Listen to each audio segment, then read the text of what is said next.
Halo semuanya, berjumpa kembali dalam channel Andreas Agung TV.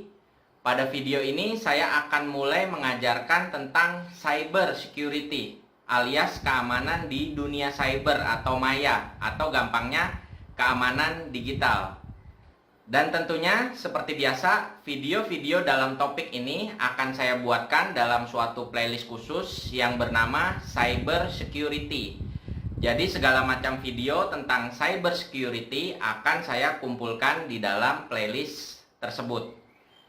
Sebelumnya perlu Anda ketahui dulu bahwa cyber security yang akan saya bagikan di channel ini adalah cyber security praktis alias dalam tataran praktisnya. Bukan cyber security yang tinggi, rumit, akademik, bukan yang seperti itu, melainkan dalam tataran praktis. Dalam arti siapapun mereka, orang yang awam sekalipun, nggak jago IT, tapi tetap bisa menerapkan keamanan digital ini. Seperti itu. Oke, jadi kalau berbicara tentang keamanan digital, itu penting banget bagi siapapun saat ini. Karena saat ini sudah era digital. Setiap orang pegang smartphone, setiap orang berkumpulnya di berbagai platform digital. Nah, ketika ada begitu banyak orang yang berkumpul, maka disitulah bisa timbul terjadinya suatu potensi kejahatan. Ya karena memang seperti itulah hidup berjalan. Ya sama aja kan kayak kehidupan kita di dunia nyata. Kita hidup dalam suatu komunitas yang besar, ya tentu yang namanya kejahatan ya ada aja. Oleh karena itu kan, demi yang namanya keamanan, kemudian kita kunci kendaraan kita biar nggak dimaling orang, apalagi banyak curanmor ya kan. Kemudian kita juga kunci rapet rumah kita saat kita bepergian biar nggak dibobol maling ya kan. Dan lain-lain. Ya ini beberapa contoh aja langkah keamanan yang kita lakukan di dunia nyata. Nah sama, saat ini orang-orang sudah punya dunia satu lagi. Jadi selain ada dunia yang nyata, juga ada yang dunia maya alias dunia cyber alias dunia digital. Nah orang-orang banyak saat ini kan juga udah berkumpulnya di dunia yang maya ini. Sehingga yang namanya kejahatan juga bisa banyak terjadi di dunia yang maya ini. Seperti itu. Oleh karena itu, penting sekali bagi siapapun di era digital ini menerapkan langkah-langkah keamanan digital. Ya, supaya mereka bisa mengarungi dunia digitalnya dengan lebih aman. Seperti yang sudah saya sampaikan tadi, ya sama aja kan dengan di dunia nyata kan. Anda pastinya menerapkan langkah-langkah keamanan bagi hidup Anda kan. Anda kunci kendaraan Anda kunci rumah Anda, dan seterusnya. Ya kalau mau abai, santai aja lah, nggak apa-apa lah. Ya nggak apa-apa juga, kan terserah sikap hidup masing-masing aja. Cuma, ya itu, nanti juga mesti siap dengan segala resikonya. Ya nanti dibobol maling lah, dibajak lah, dicuri, diambil alih, dan sebagainya. Seperti itu. Oke, balik ke keamanan digital. Jadi bagaimana langkah-langkah untuk keamanan digital dalam tataran praktisnya yang orang awam sekalipun bisa untuk melakukannya? Silakan Anda simak aja ya dalam playlist ini. Namun sebelumnya Anda mesti tahu dulu, memang kenapa sih kok bisa sampai kena hack? Kok bisa akun dibajak, diambil alih? Itu kenapa sebenarnya? Anda mesti tahu dulu dasarnya ini ya. Jadi, Anda mesti tahu dari dasarnya dulu. Oke, tanpa berlama-lama, mari kita simak aja ya. Berikut ini.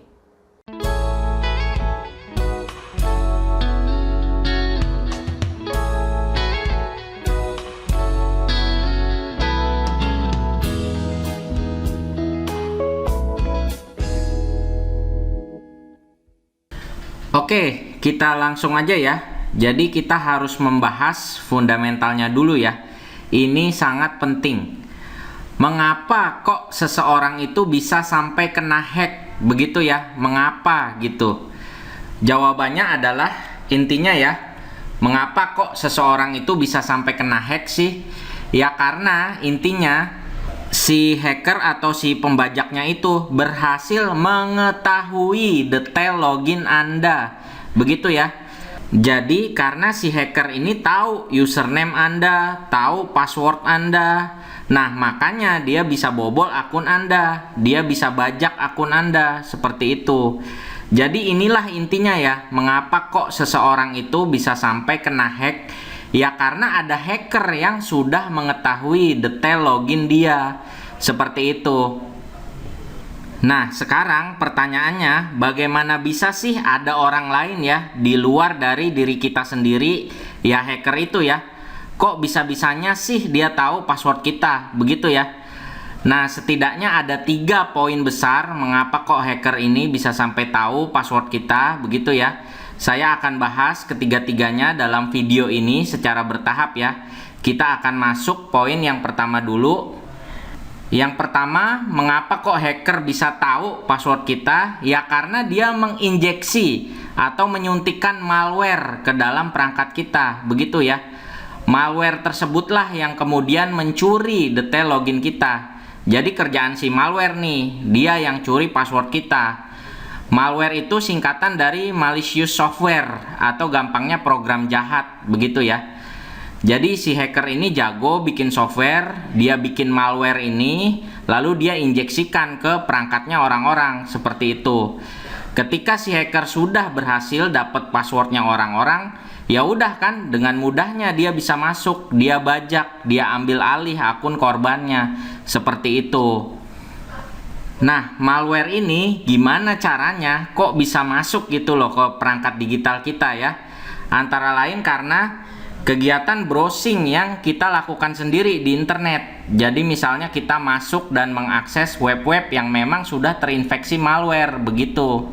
Jadi kemudian malware tersebut jadi masuk deh ke perangkat kita, seperti itu. Lalu juga misalnya Anda suka download nih ya, Anda suka download file-file atau gambar-gambar dari internet, begitu. Nah, perlu hati-hati juga itu. Kalau misalnya file-file tersebut mengandung malware, lalu kemudian Anda download ke komputer Anda, nah otomatis komputer Anda jadi terinfeksi malware juga, seperti itu. Nah, makanya sebagai langkah antisipasi, makanya Anda jangan lupa install antivirus di seluruh perangkat digital Anda. Antivirus yang total security, dalam arti yang perlindungannya total, baik secara online maupun offline. Antivirus inilah yang bisa memblokir malware, seperti itu. Memang udah kerjaannya si antivirus, jadi kalau ada malware akan diblok oleh si antivirus, seperti itu. Jadi perangkat Anda akan tetap aman dari infeksi malware. Antivirus total security ini banyak dijual di toko-toko software, baik di toko online maupun toko offline. Tapi ingat, antivirus yang premium, yang betulan, jangan yang bajakan. Kalau yang bajakan ya percuma. Oke, kemudian malware itu juga bisa masuk dari software-software yang tidak terupdate ya. Karena dari software-software yang tidak terupdate, kemudian akan bisa menimbulkan yang namanya bug ya. Tulisannya BUG, dibacanya bug, alias celah keamanan tertentu. Dari celah inilah malware bisa masuk. Nah, makanya kalau Anda punya software, dia minta update, ya Anda harus update, gitu ya. Termasuk aplikasi-aplikasi yang ada di handphone Anda. Dia kan secara rutin harus diupdate. Ya Anda harus update, begitu ya. Karena dari software-software yang tidak terupdate inilah yang bisa menimbulkan bug, seperti itu ya. Nah, kemudian bisa juga malware itu masuk ke perangkat digital Anda dari aktivitas offline Anda. Jadi nggak mesti dari online di internet. Bisa juga dari aktivitas offline. Misalnya ada teman Anda yang colok flash disk atau hard disk ke komputer Anda, padahal flash disknya tersebut terinfeksi malware. Nah, ya otomatis komputer Anda jadi ketularan malware juga, seperti itu. Nah, makanya Anda bisa mulai membentengi perangkat digital Anda antara lain dengan tadi antivirus yang total security, sehingga bisa melindungi Anda saat beraktivitas baik secara online maupun offline, seperti itu. Oke, jadi ini ya poin nomor 1, mengapa kok hacker bisa sampai tahu detail login Anda, ya karena dia pakai malware, begitu ya. Nah, sekarang yang nomor 2, mengapa kok hacker bisa sampai tahu detail login Anda? Karena dia pakai teknik yang namanya phishing, begitu ya. Apa itu phishing? Ini salah satu cara yang paling umum dilakukan sama hacker ya, biar dia itu bisa dapat password Anda ya. Jadi dia itu melakukan yang namanya phishing.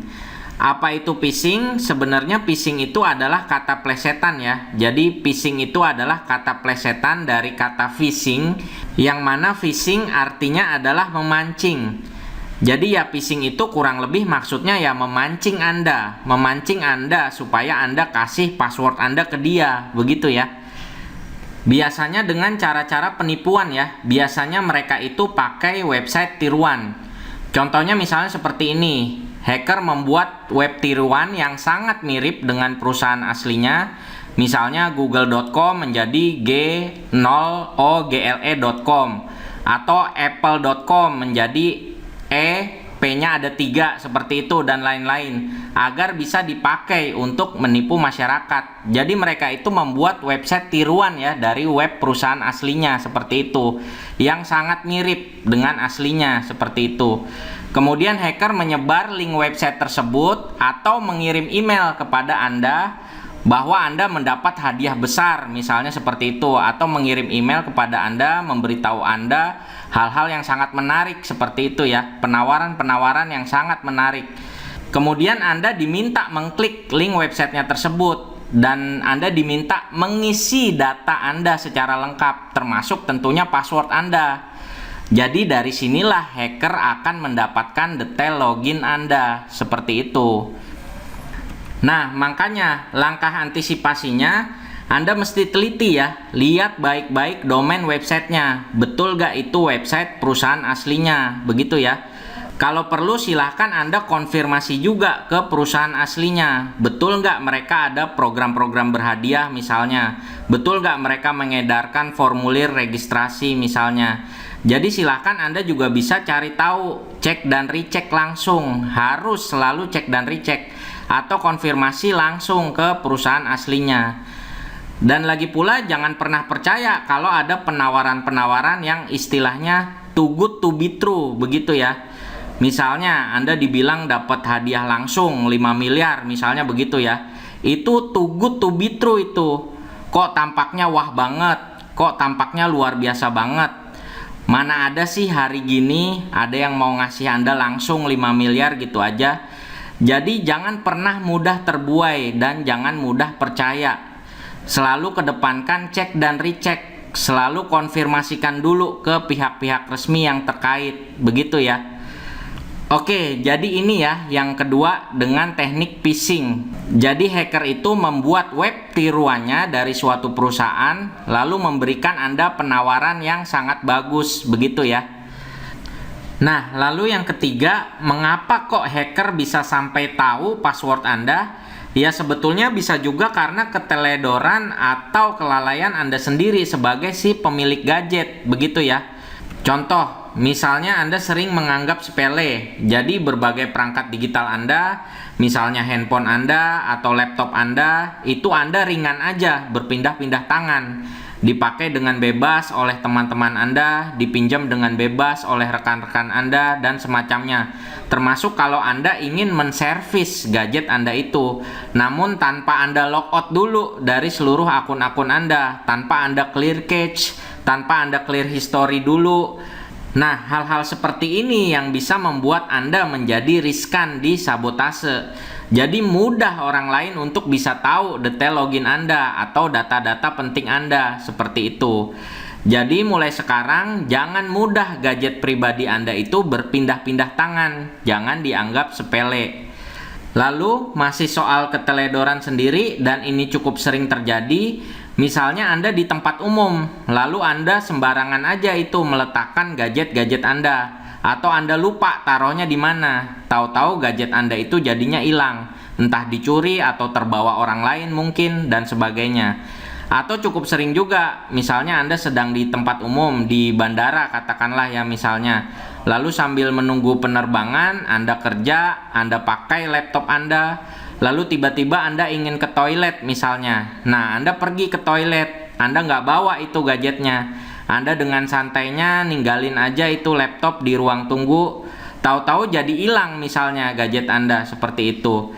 Nah, maksudnya kalau memang Anda ingin ke toilet atau kemanapun, ya dibawa juga gadgetnya. Jangan suka ditinggal-tinggal, begitu.